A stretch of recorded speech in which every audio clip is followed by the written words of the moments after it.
The great hall of the Galactic Concord stretched across 3 kilometers of floating crystal and light, and 12 species had gathered here for 3,000 years to maintain peace among the stars. Ambassador Velkith of the Sirathi Dominion stood at the central podium, his green scales gleaming under the artificial suns that lit the chamber, and his yellow eyes moved slowly across the assembled delegates with the patience of a predator who knew his moment had finally come. Honored members of the Concord, he began, his voice carrying through translation devices to every ear and mind in the room. I stand before you today to address a matter that has troubled my people for 2 centuries. The delegates shifted in their seats, and Velkith could smell their discomfort even from this distance. For the Sirathi had evolved as hunters, and their senses remained sharp despite millennia of civilization. The quarantine zone, he continued, letting the words hang in the recycled air of the chamber, encompasses 14 star systems rich in minerals, water, and habitable worlds. And yet we let it sit empty while our colonies struggle for resources. Elder Morath of the Velen rose from their crystalline chair, their translucent body flickering with colors that indicated distress, and their voice emerged as a gentle song that the translators converted to speech. The quarantine zone exists for good reason, Ambassador, and you know this as well as any of us. Do I? Velkith allowed himself a small smile that showed just the tips of his teeth. The humans have been silent for 200 years, Elder, and their beacon stopped transmitting 3 generations ago. So tell me, what exactly are we protecting ourselves from?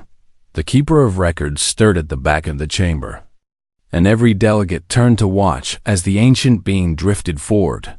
For the Keeper was older than most civilizations and spoke only when history itself demanded witness. The Keeper's body consisted of living crystal that had formed around a consciousness so old that none could remember its origin. And when it spoke, the words seemed to emerge from the walls themselves.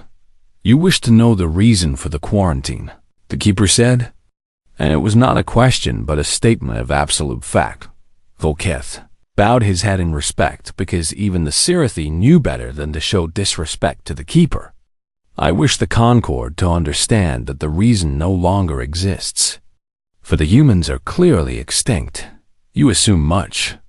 Young Serpent, the Keeper, raised one crystalline limb, and the air before the podium shimmered and became a projection of space itself, showing a small yellow star surrounded by 8 planets of varying size. 203 years ago, the Keeper intoned, the human beacon transmitted its final message, and I will show you now what they said. The projection shifted and focused on the 3rd planet from the star, a beautiful world of blue and green and white that hung in the darkness like a precious gem. And then a voice emerged from the display. It spoke first in the clicking language of the Sirathi, then in the musical tones of the Velen, then in the mathematical pulses of the Korath, and on through every known language of the Concord, always saying the same thing. Do not come here, and we are not what we were. So for your sake, stay away.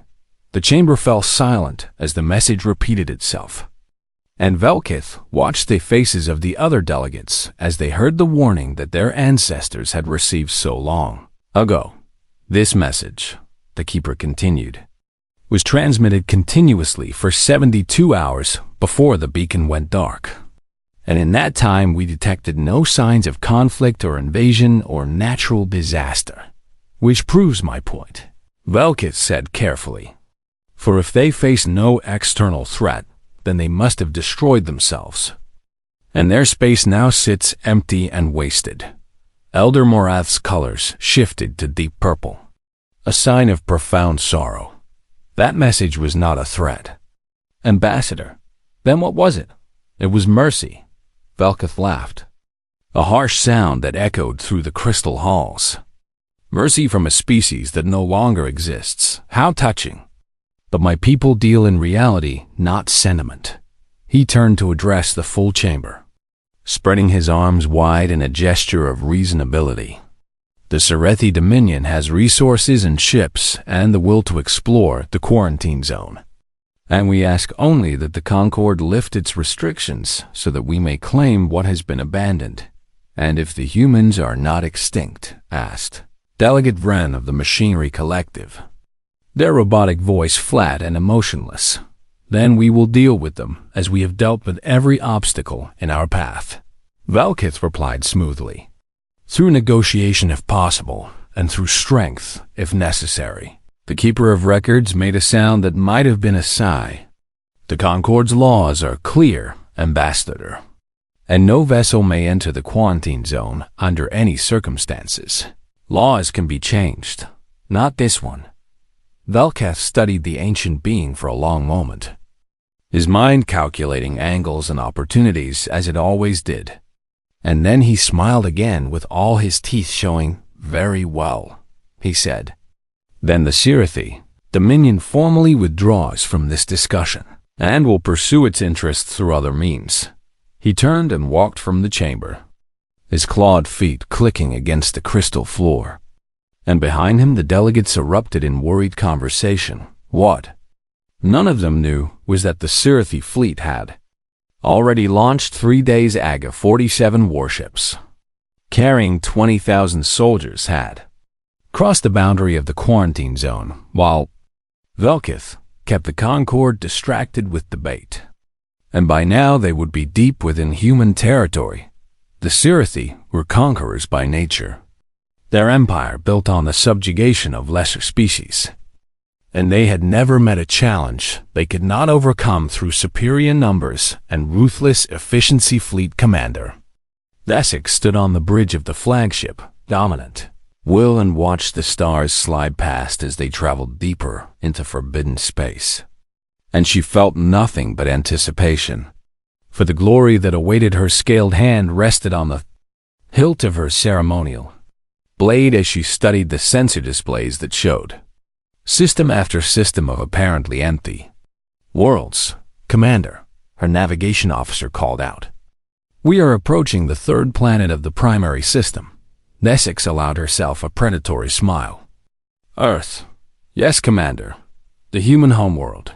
Take us in and prepare landing parties. For today, the Serethi Dominion claims its greatest prize. The fleet adjusted course and headed toward the blue planet that hung in the darkness ahead. And not one of them noticed the slight shimmer in space behind them. Not one of them felt the attention that had turned in their direction. Not one of them understood that the warning had been real, but they would learn. They would all learn. Fleet Commander Essex had conquered 11 worlds in her career and had never known the feeling of fear. But something about the silence of human space made her scales itch in a way she could not explain. 3 days had passed since the fleet crossed into the quarantine zone. And in that time, they have found exactly what they expected to find. Nothing. Empty stations drifted in orbit around dead moons, their lights dark and their corridors open to the vacuum of space. And the landing parties that explored them reported the same thing over and over again. No bodies, Commander. No signs of battle. No indication of what happened to the inhabitants. It is as if they simply vanished. Essex stood on her bridge and studied the holographic display that showed the human homeworld growing larger as they approached. And she told herself that the unease she felt was simply anticipation. Status report, she commanded. And her voice carried the authority of a warrior who had earned her rank through blood and victory. All ships report ready, Commander, her second officer replied, his young scales still bright with the enthusiasm of inexperience. Landing parties are prepared and orbital bombardment systems are online. We will not need bombardment, Essex said. There is nothing left to destroy. But even as she spoke the words, she wondered if she truly believed them. The first anomaly occurred 6 hours later. Lieutenant Cressex of the patrol cruiser Swift Hunter reported whispers in the empty corridors of his ship, voices that spoke in a language none of his crew could understand, but that somehow felt familiar in a way that made them deeply uncomfortable. It is probably electromagnetic interference from the human sun. Essex told him over the communication channel. Your crew is simply nervous, and their minds are playing tricks. Yes, Commander, Essex replied. But his voice carried doubt. The second anomaly was harder to dismiss. Navigation Officer Vreth approached Essex with trembling claws and a data tablet that showed something impossible. Commander, we have drifted off course. Explain. According to our instruments, we have traveled 17 million kilometers from our projected path. But our engines show no record of any course change, and our time logs indicate that no time has passed since our last position check. Essex took the tablet and studied the data, her analytical mind searching for a logical explanation that would not come. A malfunction in the sensors. I considered that, Commander. But I confirmed our position with 3 separate systems, and they all show the same result. We moved without moving. That is not possible. No, Commander. It is not. Essex ordered the fleet to halt and conduct full diagnostic checks on all navigation equipment. And while the technicians worked, she stood at the viewing port and stared at the stars that surrounded them. They looked the same as stars always looked. Distant points of light in the endless dark. But Essex could not shake the feeling that they were looking back at her. Third anomaly broke her confidence entirely. The supply vessel Abundant Harvest disappeared from sensors without warning, without distress signal, without any indication of what had happened. And for 6 hours, the fleet searched the surrounding space with every instrument they possessed, and the ship reappeared exactly where it had been. Its hull undamaged and its systems functioning normally. But its crew had changed. Essex transported over personally to assess the situation. And what she found made her blood run cold, despite her people's inability to feel temperature. 47 Sirathi crew members sat in perfect rows in the cargo hold, their eyes open but unseeing, and their scales turned white as bone. And from their mouths came a single word repeated over and over in perfect unison. Leave. Leave, leave, leave. Medical Officer Theska ran every test she knew, and her report offered no comfort. They are alive, Commander, but they are not conscious in any way I understand. Their brains show activity, but it is not Sirathi brain activity. It is something else entirely, and I cannot explain what. Can you wake them? I have tried everything. They do not respond to stimulation or medication or even pain. They simply continue to speak that word. Leave. Yes, Commander. Over and over again. Leave. Essex returned to her flagship and ordered the fleet to continue toward Earth. Because she was Sirathi, and the Sirathi did not retreat and did not show weakness, and did not acknowledge fear even when it coiled in there. Bellies like a living thing, but she doubled the guards on every ship and ordered all crew members to travel in pairs. And she noticed that she was not the only one whose hand now rested constantly on their weapon. Earth grew larger in the viewing ports, a beautiful world that seemed untouched by whatever catastrophe had befallen its people. And Essex found herself wondering what could possibly be down there that warranted such elaborate warnings. The answer came when they achieved orbit. Commander, the sensor officer said in a voice that had gone flat with shock. There is something in the debris field ahead of us. Identify. It appears to be a life form, Commander. But that is not possible because it is in open space without any protective equipment. Essex moved to the sensor station and looked at the display. And for a long moment she could not process what she was seeing. A child floated in the vacuum between the flagship and the planet below. A human child with dark hair and pale skin and eyes that seemed too old for her small face. And she wore a simple white dress that should have frozen solid in the absolute cold of space, but she was not frozen, and she was not dead, and she was looking directly at the bridge of the dominant will as if she could see through the hull and the shields, and every barrier the Sirathi had built. Then she smiled and raised her small hand. Wave Essex felt something she had never felt before in her 40 years of conquest and war. Something that made her want to order the fleet to turn around and flee back across the quarantine zone as fast as their engines could carry them. But she was commander of the Sarathi fleet, and she had a duty and a reputation and a pride that would not allow her to run from a human child, no matter how impossible her existence seemed. Open a communication channel, she ordered, and her voice only trembled slightly.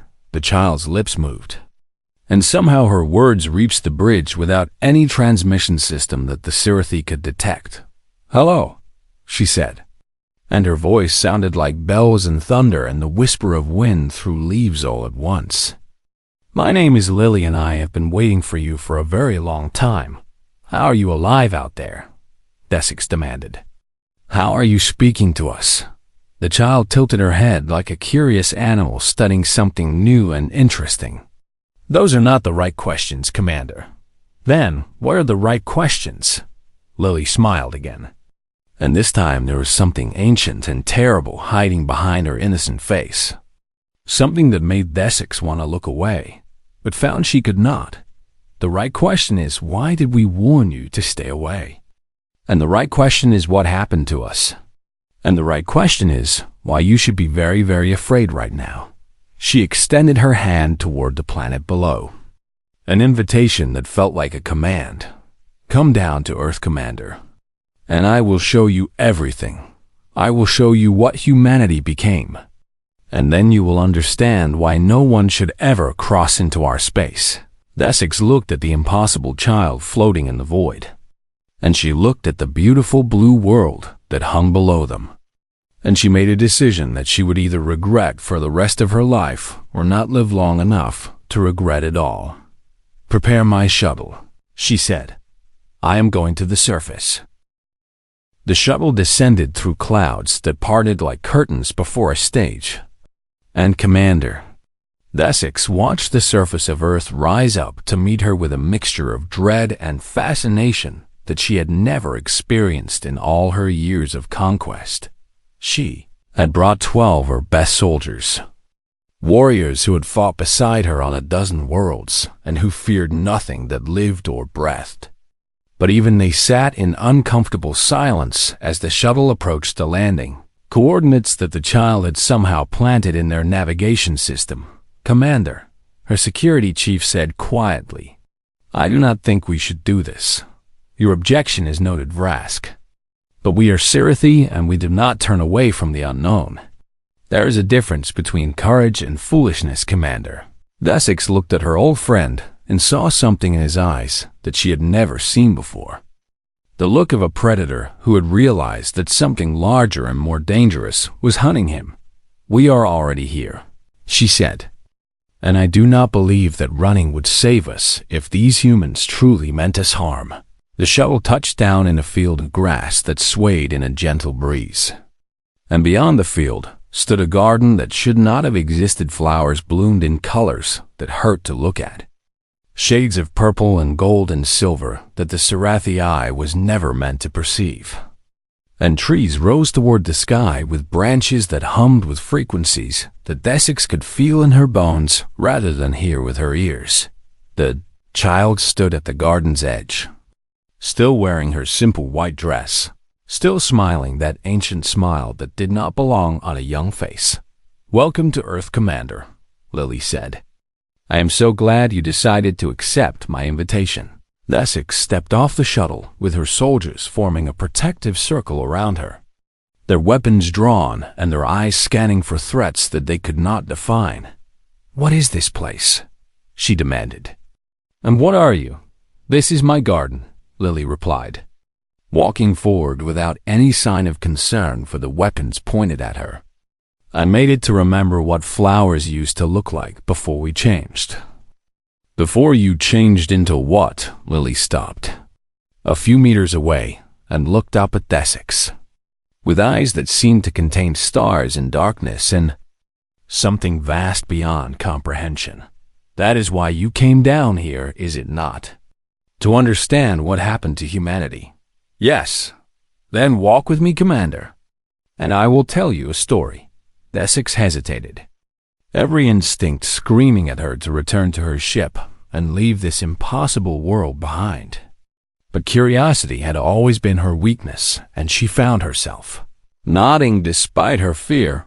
Rask, stay here with the shuttle and keep the engines running. If I do not return within 2 hours, leave without me and report everything to the Dominion. Her security chief opened his mouth to protest, but something in her expression stopped him. Yes, Commander, 2 hours.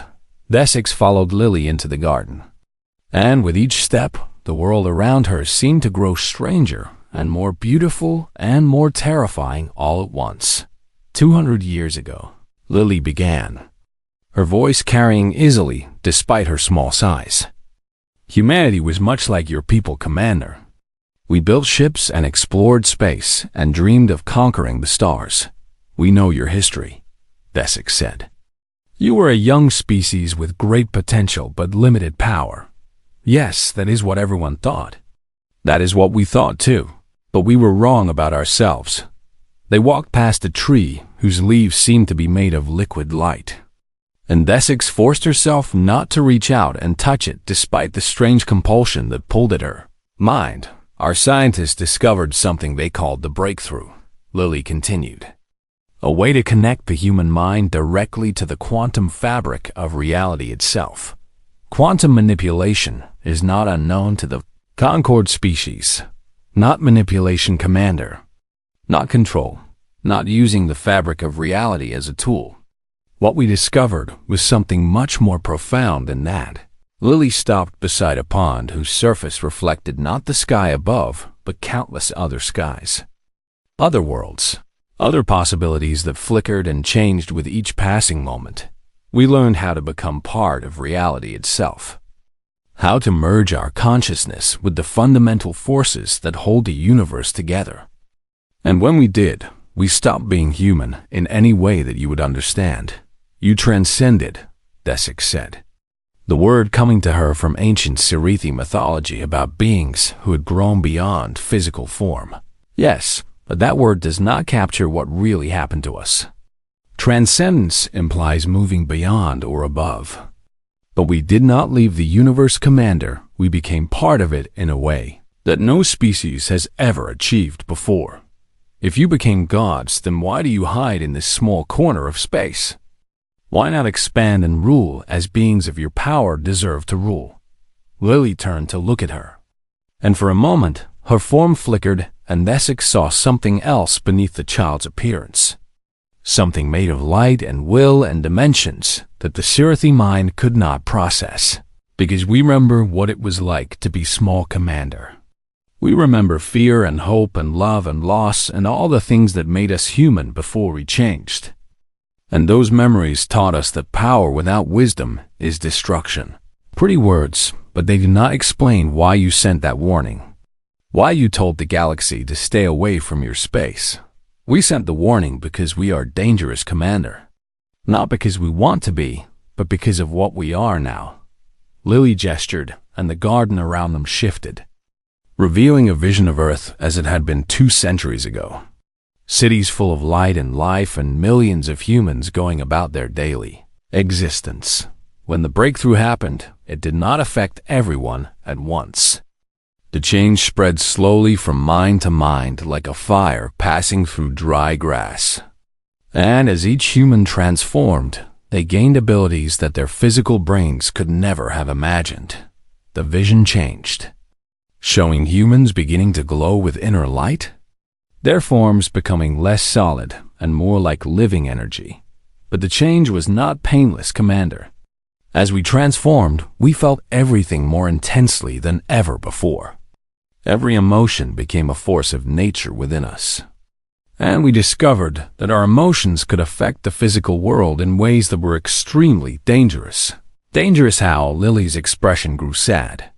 And suddenly she looked less like an ancient being wearing a child's face and more like a young girl. Remembering something painful in the early days of the transformation, a human who felt great anger could tear apart matter at the atomic level without meaning to. A human who felt great grief could create gravitational anomalies that swallowed entire buildings.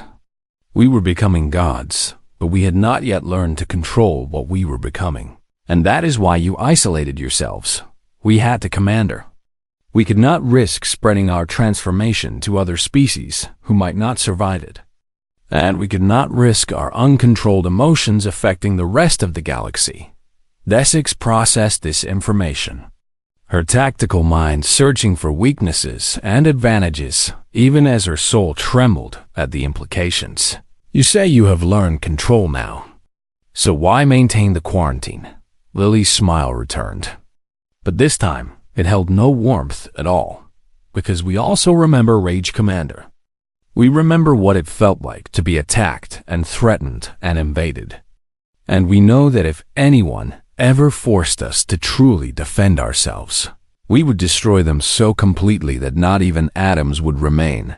She stepped closer, and Essex found that she could not move, could not back away, could not do anything but listen as the child spoke words that felt like they were being carved directly into her mind.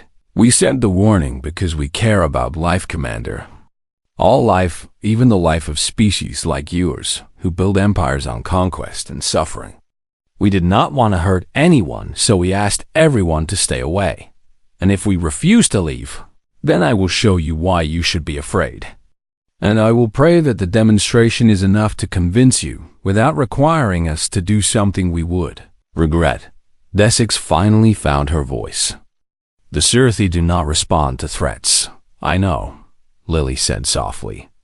And that is why I am so very sorry for what comes next. Commander Essex returned to her flagship with a mind full of impossible visions and a heart that had begun to know doubt for the first time in her long career. But she was still Sirthi, and the Sirthi did not surrender to fear or superstition or the tricks of lesser beings. Commander, her second officer reported as she stepped onto the bridge. While you were on the surface, we received a communication from Ambassador Velkith demanding a status update. Tell him that we have made contact with human survivors and are assessing the situation. Survivors, Commander. The briefing indicated that the humans were extinct. The briefing was wrong, Essex said flatly. Now carry out my orders. She moved to the command chair and sat down heavily, her clawed hands gripping the armrests as she processed everything she had learned in that strange garden on the planet. The low part of her wanted to believe that Lily had been lying, that the child's claims of transcendence and cosmic power were nothing more than psychological warfare designed to drive the Sirthi away without a fight. But another part of her remembered the colors she could not name, and the sounds she could not hear, and the feeling of something vast and terrible looking at her from behind a young girl's eyes. Commander, the sensor officer interrupted her thoughts. The mining survey teams report that the moon designated Luna contains significant deposits of valuable minerals. What of it? They are requesting permission to begin preliminary extraction operations. Essex considered the request and felt the weight of duty pressing down upon her. For she had been sent here to claim resources for the Dominion, and returning empty-handed was not an option that her people would accept. Child had shown her wonders and horrors in equal measure. But she had not actually harmed anyone. And perhaps the stories of human power were exaggerated. Perhaps the Sirthi could still take what they had come for and leave before anything truly dangerous occurred. Permission granted, she said. Dispatch 3 mining vessels to Luna and begin extraction immediately. The orders went out and the mining ships broke formation to approach the gray moon that hung in space above Earth. Their crews eager to begin the work that would bring glory and wealth to the Dominion. Essex watched them go and tried to convince herself that she had made the right decision. She was still trying when the universe stopped there. Was no warning and no transition and no gradual change. One moment the bridge was filled with the normal sounds of a warship in operation, and the next moment everything simply ceased. Essex could not move and could not speak and could not even blink. But she could see and she could hear and she could feel.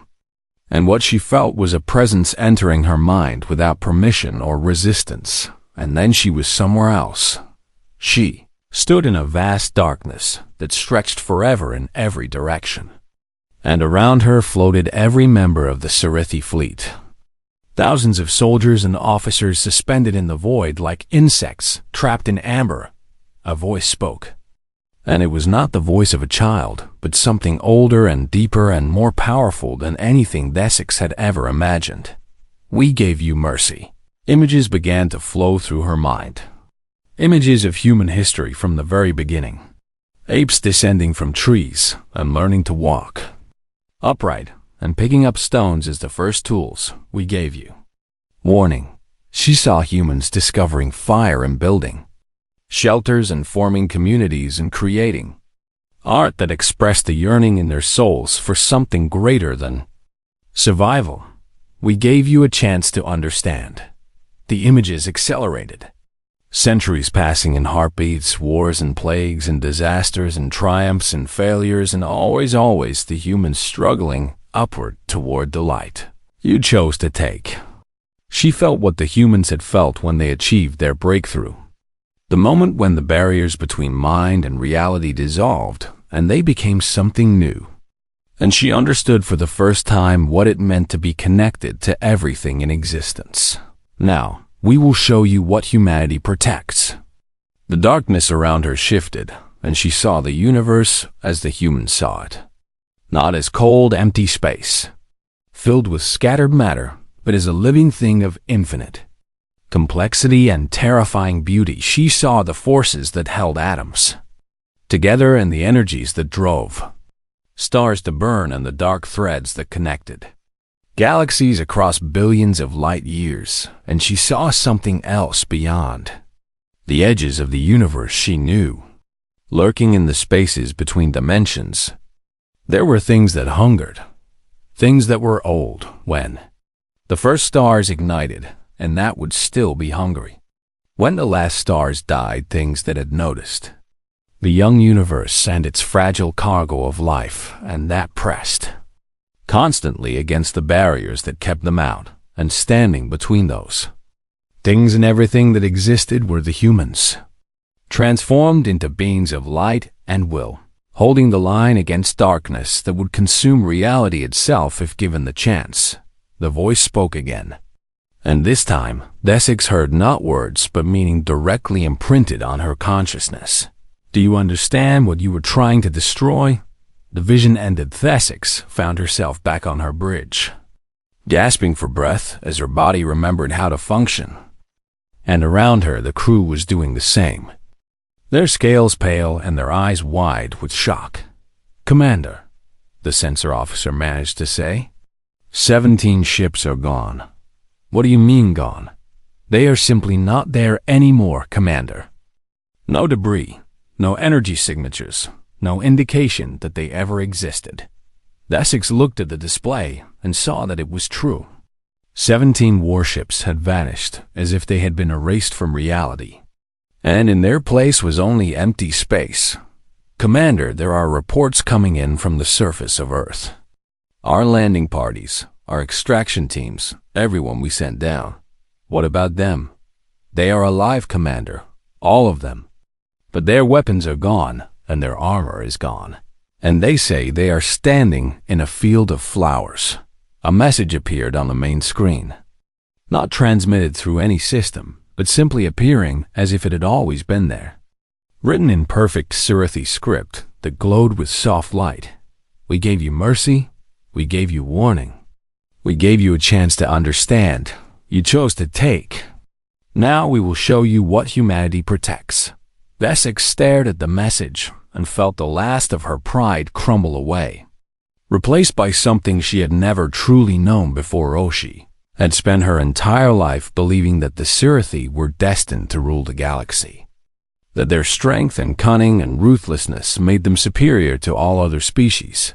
But she had just seen the truth. The Sirithi were insects compared to what humanity had become. Tiny creatures scurrying through a universe they did not understand. protected by beings who could unmake them with a thought, but chose not to send a message to all ships, she said.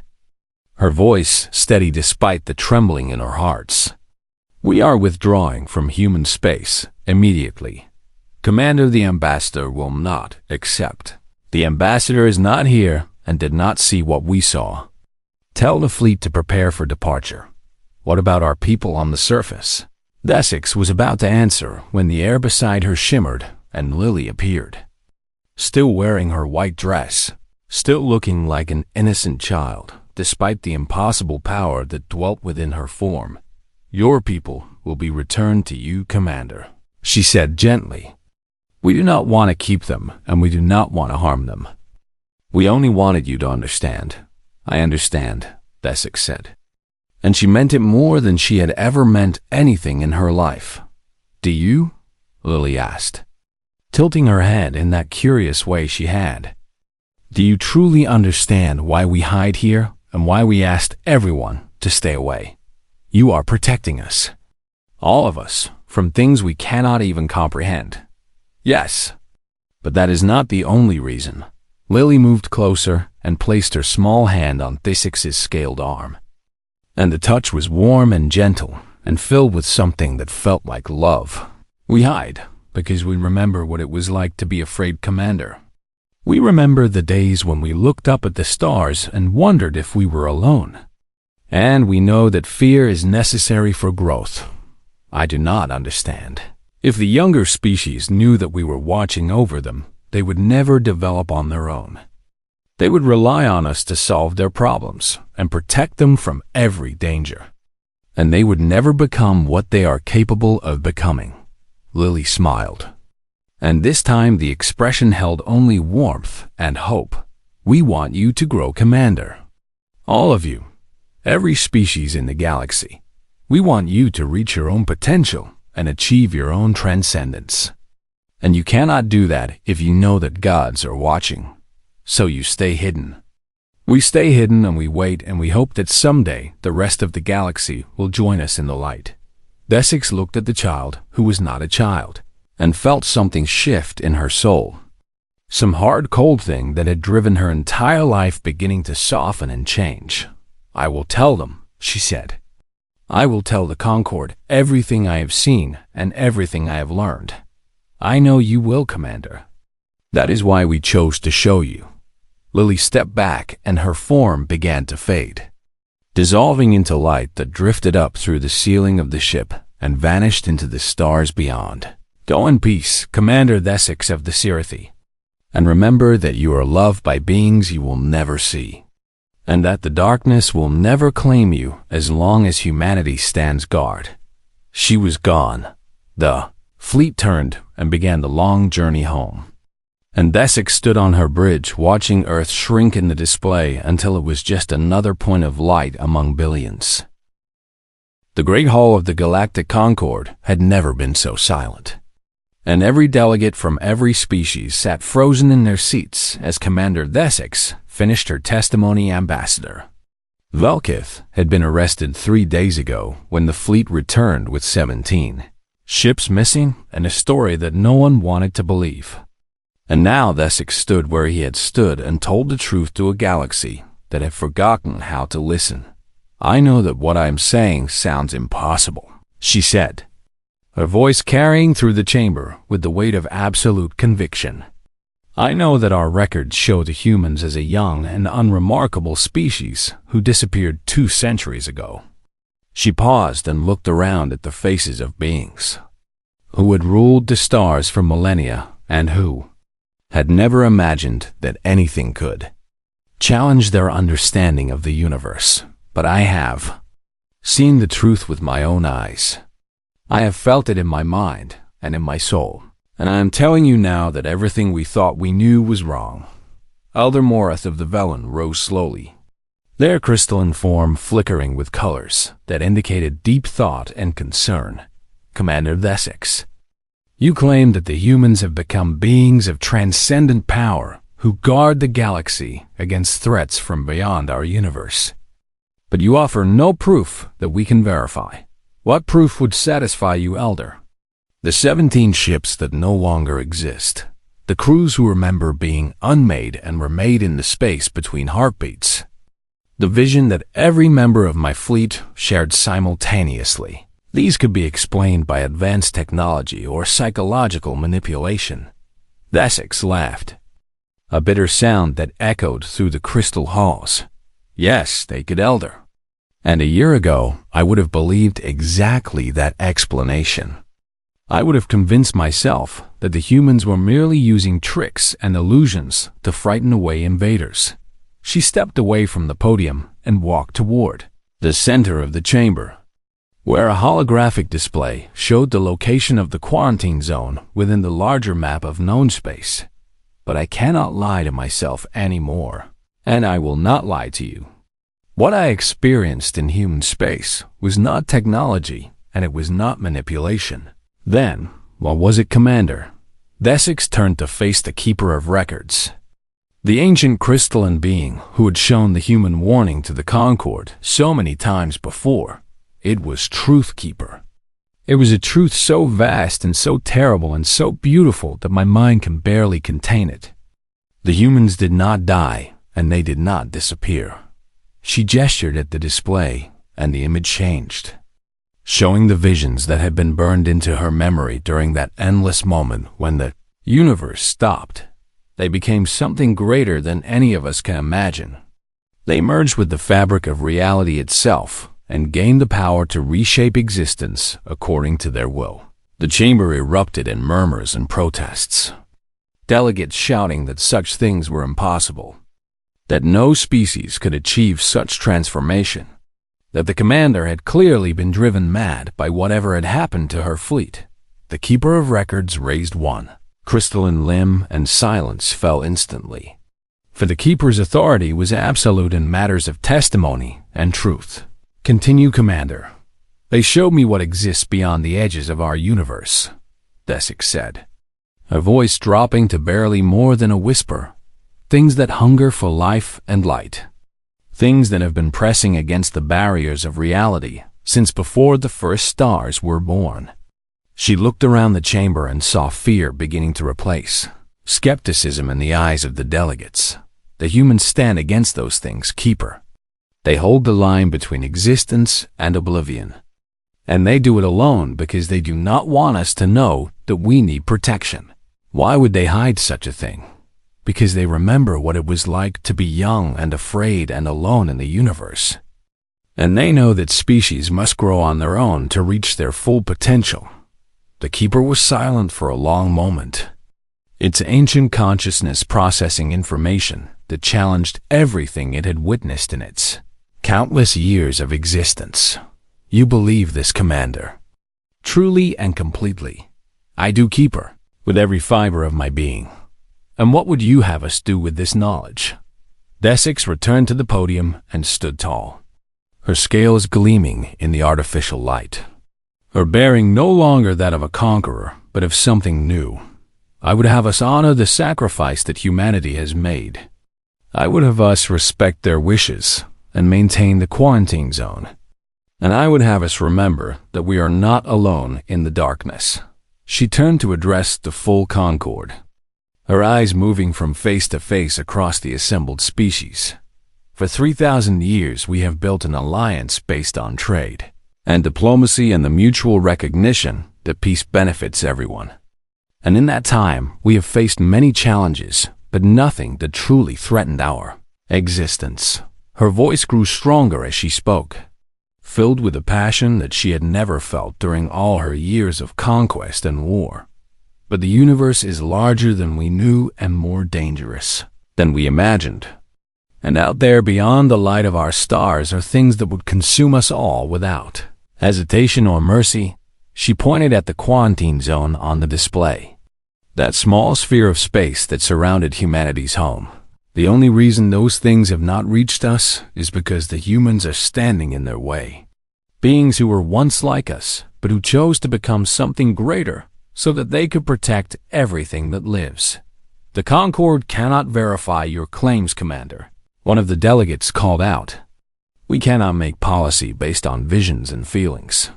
Then do not make policy, Elder. Simply do nothing. Simply leave the quarantine zone as it has always been and trust that the humans know what they are doing. And if they do not, if they fall, if these beings you describe break through their defense. Essex smiled, and there was something in her expression that made even the most skeptical delegates pause. If that happens, then policy will not matter. Nothing will matter, because existence itself will end. She stepped back from the podium and bowed her head. I have told you what I saw and what I learned. What you do with that knowledge is not my decision to make. But I would ask you to consider one thing before you vote. What is that, Commander? The humans could have destroyed our entire fleet with a thought. They could have erased us from reality as easily as we swat insects. But instead they chose to show us mercy. She raised her head and met the eyes of the Keeper of Records. They chose mercy because they remember being weak and afraid. Because they still carry within them the hearts of the creatures they used to be. And that mercy is the only reason any of us are still alive. The chamber fell silent again. And Essex knew that her words had reached at least some of those who listened. The vote was held 3 days later. And the Concord decided unanimously to maintain the quarantine zone around human space. But they added something new to the ancient markers that warned travelers away, instead of the old message that simply commanded all vessels to stay away. The new markers carried a single word transmitted in every language known to the Galactic Concord PROTSAT. In the depths of space where human consciousness dwelt in dimensions beyond physical perception, beings of light and will and ancient terrible love watched the younger species and smiled. They had not asked for gratitude and did not need recognition. But it was good to know that their sacrifice was understood. It was good to know that the galaxy was learning far beyond the edges of reality. The darkness pressed against barriers that had held for billions of years. And the hungry things that dwelt there whispered promises of oblivion to anyone who would listen. But the humans stood firm, as they always had, as they always would. And the light of existence continued to burn in the endless night, somewhere in the Sirithi Dominion. A former conqueror named Essex sat in a garden she had planted with flowers from a dozen worlds and looked up at the stars. She no longer saw them as prizes to be claimed or challenges to be overcome. She saw them as lights in the darkness, precious and fragile and beautiful beyond measure, and she understood at last why the humans had chosen to become what they weren't. For power or glory or dominion over lesser beings, but for love. For a universe that could not protect itself, love.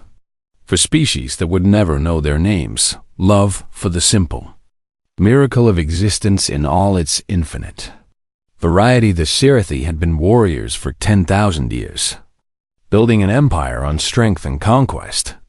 But Essex knew now that there was another way she would teach her people what she had learned. She would show them that true strength was not the ability to destroy, but the choice to protect. And maybe someday, when the Sirithi and all the other species of the Concord had grown enough to understand, they too would join humanity in the light. Until then, she would watch the stars and remember that the darkness was always waiting.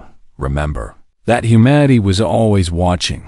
And remember that no matter how small and afraid she sometimes felt, she was never truly alone. The story of Commander Essex spread throughout the galaxy, passed from species to species and world to world, becoming legend and then myth, and then something close to sacred truth, and in the hearts of countless beings across the Concord. A new understanding took root. Humanity was not their enemy or their savior or their god. Humanity was their older sibling, standing guard in the night, waiting for them to grow up, and that was the most beautiful thing any of them had ever known. End.